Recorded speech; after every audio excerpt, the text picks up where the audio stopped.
남극의 얼어붙은 광활한 대지 아래에는 수백만 년 동안 숨겨져 있던 신비로운 세계가 있습니다.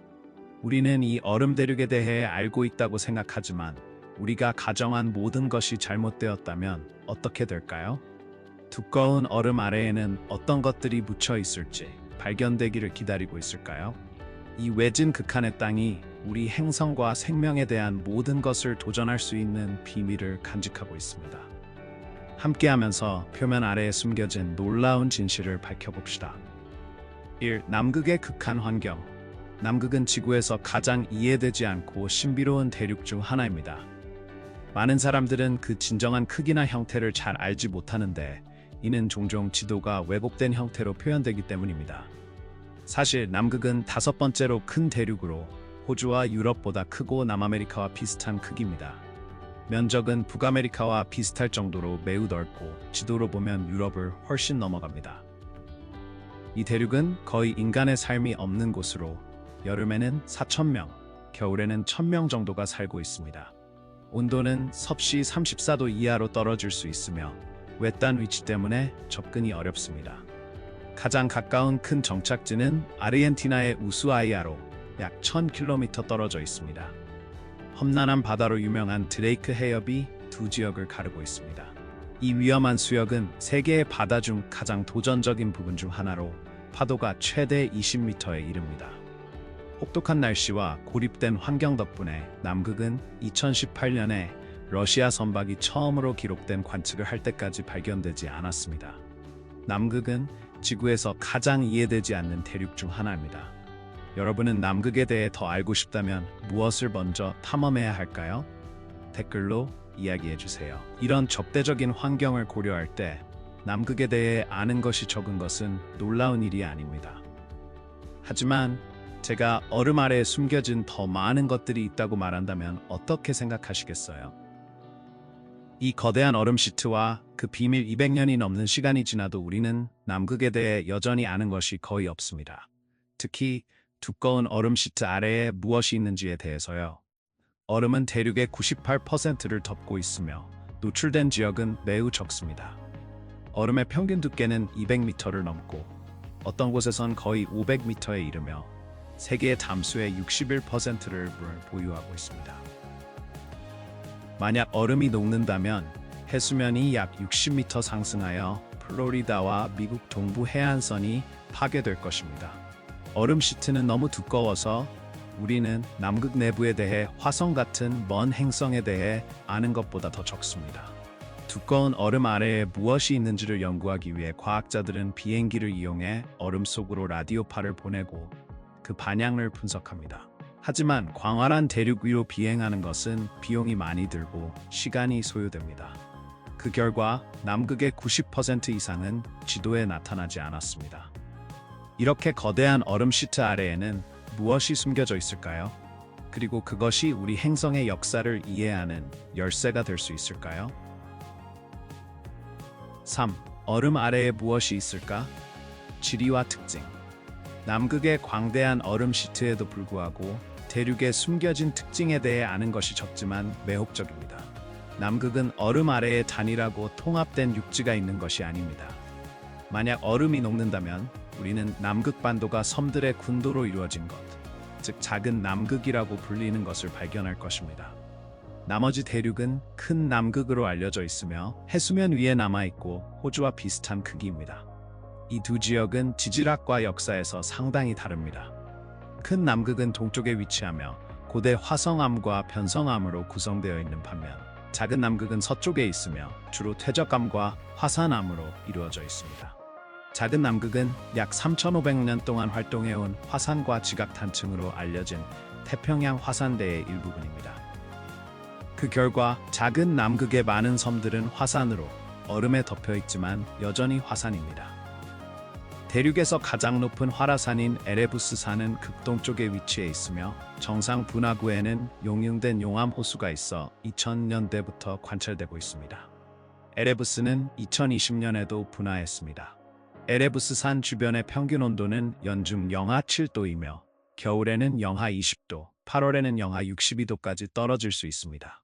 이러한 극한의 온도에서는 노출된 피부가 몇 분 만에 얼어붙고 뜨거운 물이 공중으로 던져지면 즉시 눈으로 변합니다. 이러한 혹독한 환경은 대부분의 생명체에게 불모의 땅이며 그곳에 어떤 생명체가 존재한다는 것은 특히 주목할 만한 일입니다. 하지만 얼음 아래에는 우리가 상상할 수 없는 더 놀라운 특징들이 숨겨져 있을까요? 탐험하기 전에 여러분께 특별한 요청이 있습니다. 여러분이 도와줄 수 있다면 알림벨을 눌러주시고 구독 버튼을 눌러주세요. 이 채널에 정말 큰 도움이 됩니다. 그렇게 해주신다면 여러분을 위해 이 프로그램을 더욱 발전시키기 위해 최선을 다하겠습니다. 약속할게요. 4. 얼음 아래에 숨겨진 생명체. 그러나 에레부스 산의 표면 바로 아래에는 우리가 이제 막 이해하기 시작한 완전히 새로운 세계가 있습니다. 에레부스 화산에서 나오는 뜨거운 증기는 수십 년과 수세기 동안 얼음 아래의 터널 네트워크를 조각해냈습니다. 이러한 하부 화산 얼음 동굴 내에서는 온도가 섭씨 25도까지 올라가며 남극 한가운데 있음에도 불구하고 티셔츠와 반바지를 입고도 편안할 수 있습니다. 이것은 남극의 하부 화산 동굴 시스템이 우리가 아직 발견 중인 독특한 생명체를 지원할 수 있음을 의미합니다. 2017년 호주 국립대학교의 팀이 에레부스 산 아래의 동굴 시스템 중 하나에서 토양 샘플을 수집했습니다.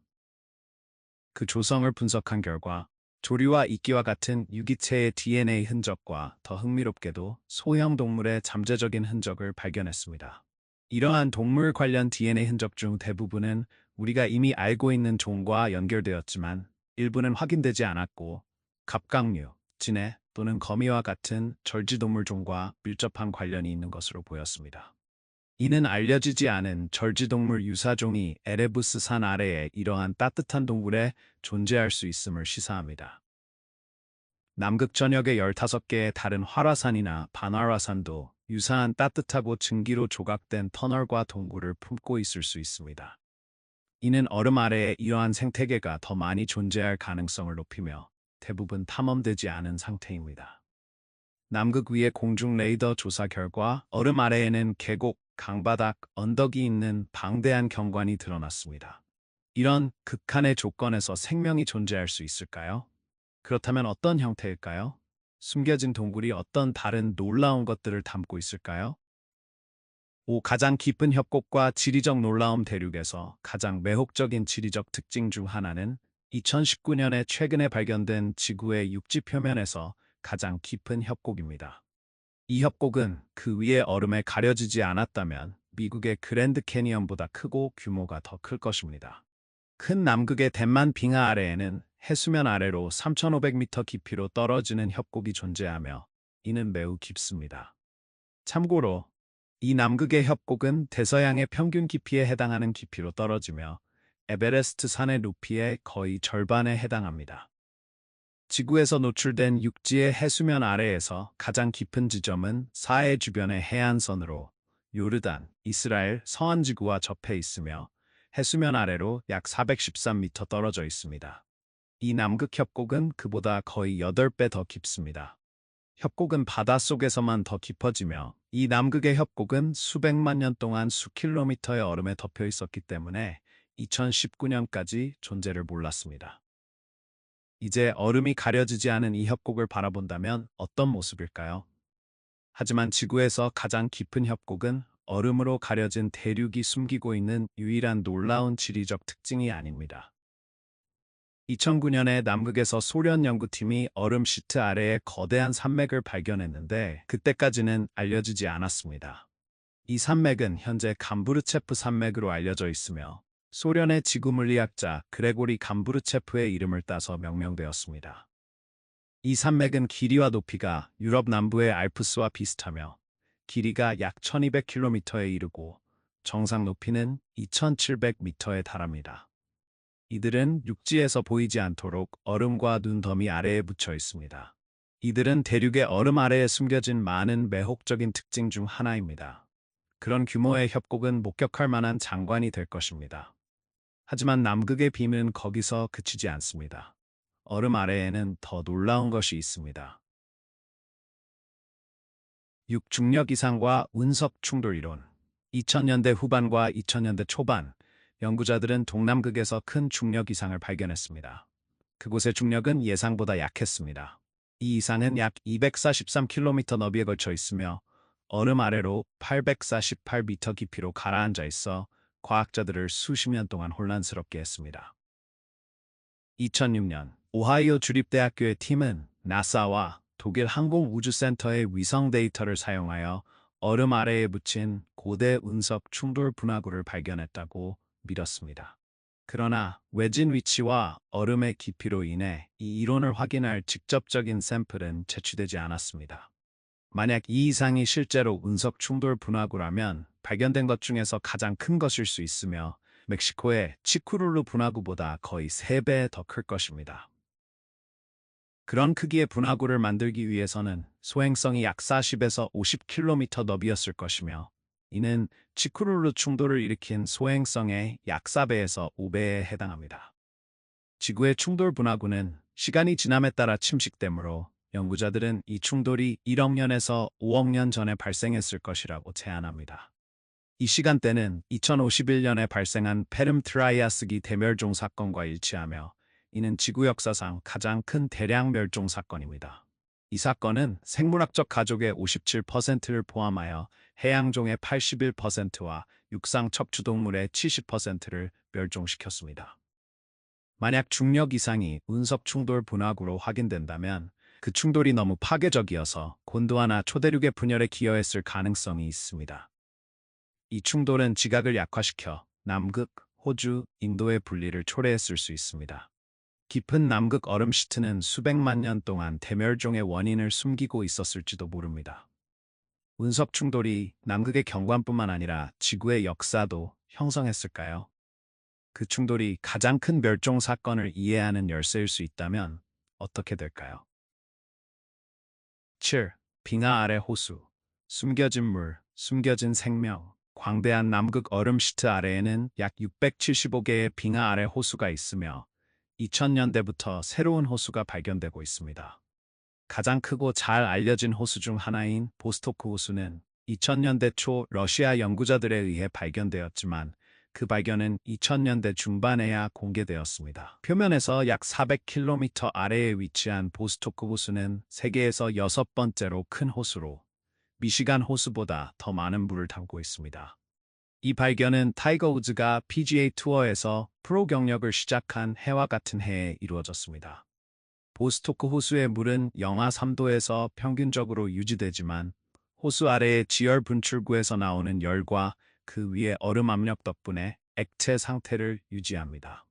이 온도는 대부분의 해양 생명체에게 너무 차가운 온도지만 남극 크릴, 얼음 물고기, 북극 대구, 특정 바다별과 연체동물과 같은 극한의 추위에 적응한 종들은 생존할 수 있습니다. 보스토크 호수는 외부 세계와 최소한 1500만 년 동안 격리되어 있어 만약 그곳에 생명이 존재한다면 완전한 고립 속에서 진화했을 것입니다. 2012년 러시아 연구자들은 호수의 표면까지 거의 400km를 드릴링하여 물 샘플을 분석하는 데 성공했습니다. 이는 호수에 대한 첫 번째 성공적인 드릴링이었습니다. 이 발견은 보스토크 호수와 남극 얼음 시트 아래의 수백 개의 다른 빙하 아래 호수에서 어떤 알려지지 않은 생명체가 존재할 수 있는지를 제기합니다. 여러분이 남극의 신비에 매료되고 모든 획기적인 발견에 대한 최신 정보를 받고 싶다면 좋아요 버튼을 누르고 더 놀라운 컨텐츠를 위해 구독해주세요. 보스토크 호수의 발견은 수많은 질문을 제기하지만 얼음 아래에는 무엇이 숨어 있을까요? 수백만 년 동안 숨겨져 있던 이 빙하 아래 호수에서 우리는 무엇을 발견할 수 있을까요? 극한 환경의 복잡한 생명체. 러시아 팀이 보스토크 호수에서 채취한 초기 드릴링 샘플은 오염 문제로 비판을 받았습니다. 샘플이 제대로 소독되지 않아 드릴 비트에서 나오는 케로신과 박테리아로 오염되었습니다. 연구자들은 2012년 샘플에서 255종의 박테리아를 확인했으며 국제 데이터베이스에서 발견되지 않은 미지의 종도 포함되어 있어 호수에 알려지지 않은 박테리아가 존재할 가능성을 시사합니다. 2015년 러시아 팀은 두 번째 드릴링을 시도했으며 이번에는 더 소독된 상태라고 주장하며 더 깨끗한 물 샘플을 얻었습니다. 그러나 이 샘플의 결과는 발표되지 않아 어떤 중요한 발견이 있었는지 불확실합니다. 대부분의 연구자들은 만약 보스토크 호수에 생명이 존재한다면 그것은 아마도 박테리아와 같은 단순한 유기체에 국한될 것이라고 믿고 있습니다. 이는 특별한 일이 아닐 수 있지만 유럽의 유로파나 엔셀라두스와 같은 다른 행성에서 생명체를 찾는 데 중요한 의미를 가집니다. 보스토크 호수에는 우리가 처음 예상했던 것보다 더 복잡한 생명체가 존재할 가능성도 있습니다. 2020년 호수의 유입 얼음을 연구하는 연구자들은 호수에서 발견된 미지의 박테리아 종을 발견했으며 그중 하나는 남극 해안에서 발견된 바위 대구와 유사한 rRNA 염기 서열을 가지고 있었습니다. 이는 호수에 물고기와 같은 복잡한 생명체가 존재할 가능성을 높입니다. 2021년에 이루어진 유사한 발견은 이 가능성을 더욱 뒷받침합니다. 뉴질랜드의 과학자팀이 서남극의 빙하를 뚫고 수백 미터 아래에 액체물 동굴을 발견했습니다. 카메라를 동굴에 하강시켰을 때 팀은 어둡고 고립된 환경에서 수백 마리의 새우와 유사한 갑각류가 수영하고 있는 것을 발견하여 놀랐습니다. 이 발견은 햇빛이 없는 지역에서 복잡한 생명체가 극한의 조건에서도 번성할 수 있음을 보여주었습니다. 이러한 발견은 보스토크 호수와 남극 얼음 시트 아래의 다른 숨겨진 호수에서 유사한 생명체가 존재할 가능성에 대한 흥미로운 질문을 제기합니다. 서남극 얼음 시트의 방대한 크기에도 불구하고 그 숨겨진 세계의 대부분은 탐험되지 않았습니다. 이러한 발견은 이러한 외딴 환경에서 더 복잡한 생명이 존재할 수 있음을 시사합니다. 숨겨진 생명체에서 깊은 협곡까지 남극은 놀라움으로 가득 차 있습니다. 여러분은 얼음 아래에서 가장 충격적인 발견이 무엇일 것이라고 생각하나요? 여러분의 예측을 댓글로 남겨주세요. 이러한 숨겨진 동굴에서 복잡한 생명이 존재할 수 있다면 지구의 다른 외딴 곳에서도 번성하고 있을까요? 이러한 생태계가 극한 조건에서의 생명에 대해 어떤 것을 드러낼 수 있을까요? 미개발 자연자원과 미래 몇십 개의 작은 드릴링 구멍이 남극 얼음 시트 아래의 농구장 크기만 한 작은 지역을 밝혀냈습니다. 그 너머에는 멕시코만큼 큰 방대한 미탐사 지역이 남아 있습니다. 이 숨겨진 세계는 발견되지 않은 생명체, 지리적 특징, 그리고 석유, 가스, 석탄과 같은 자연자원을 포함하고 있을 수 있습니다. 수백만 년 동안 남극은 얼음이 없었고 식물과 동물의 생명이 진화하여 결국 탄화수소로 변화했습니다. 2024년 이래로 우리는 이러한 자원의 잠재적 규모에 대해 더 많은 것을 알게 되었습니다. 러시아 연구선이 외대레에서 석유 유전을 발견했으며 추정에 따르면 약 511억 배럴이 포함되어 있을 수 있습니다. 이는 사우디아라비아가 보유한 양의 2배에 해당하며 북해에서 지난 50년 동안 생산된 양의 10배에 해당합니다. 이 지역은 중첩된 영토 주장 지역 내에 위치해 있습니다. 현재 이 지역에서의 드릴링은 20세기 중반에 제정된 남극 조약에 따라 제한되어 있습니다. 이 조약은 착취를 방지하기 위해 제정되었습니다. 조약 이전에 여러 나라가 남극에 대한 영토 주장을 했으며 이는 영국, 아르헨티나, 칠레와 같은 인근 지역을 기반으로 하고 있습니다. 이러한 주장들은 역사적으로 이 지역에서 긴장을 초래했습니다. 얼음 아래에 이렇게 방대한 자원이 있다면 누가 이를 착취할 권리를 가질까요? 그 대답은 여러분을 놀라게 할 것이며 글로벌 지정학을 재편할 수도 있습니다. 10. 영토 분쟁과 남극 조약 2000년대 59년 12개 국가가 남극 조약을 체결했습니다. 이는 남극의 영토 주장을 동결하고 군사적 사용을 방지하여 평화로운 과학 연구를 보장하기 위한 것이었습니다. 군사작전, 핵실험 및 핵 폐기물 투기를 금지하고 준수를 강제하기 위한 독립 모니터링 시스템이 설치되었습니다. 이 조약은 육지, 얼음, 그리고 60도 남쪽의 모든 해양을 포함합니다. 영토 주장을 했던 7개 국가는 그 주장을 동결하여 법적으로 무효화되었습니다. 미국과 소련은 나중에 영토를 주장할 권리를 보유하고 있으며 다른 국가는 연구기지를 설립할 자유가 있었습니다. 중요한 것은 이 조약이 자원 채굴이나 탐사를 금지하므로 채굴이나 드릴링은 이루어지지 않았습니다. 2024년 현재 50개 이상의 국가가 남극의 연구기지를 운영하고 있으며 많은 기지가 더 따뜻한 남극 반도에 위치해 있습니다. 미국은 가장 큰 기지인 맥머도 기지를 운영하고 있으며 아르헨티나와 칠레는 자국의 영토 주장을 강화하기 위해 연구 정착지를 세웠습니다.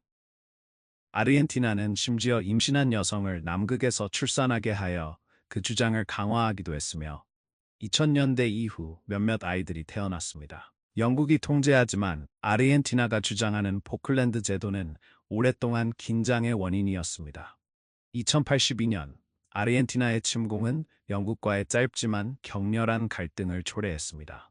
포클랜드 제도의 분쟁은 여전히 존재하지만 웨델 해에서 발견된 상당한 석유 매장량은 아르헨티나와 영국 간의 긴장을 재점화할 수 있습니다.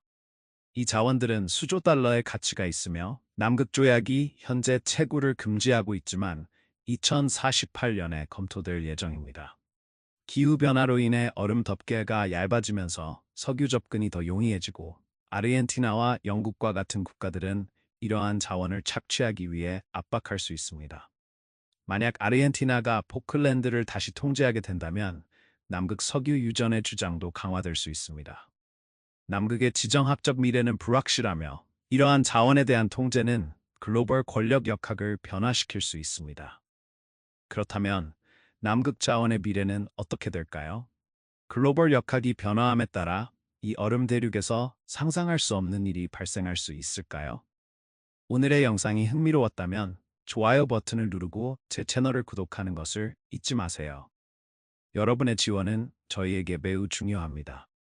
화면에 나타나는 다음 영상을 꼭 확인해 보세요. 여러분이 좋아할 만한 콘텐츠를 가지고 올 것입니다. 다음에 탐험하고 싶은 나라에 대한 댓글도 남겨주세요. 시청해 주셔서 감사합니다. 최신 영상에서 뵙겠습니다.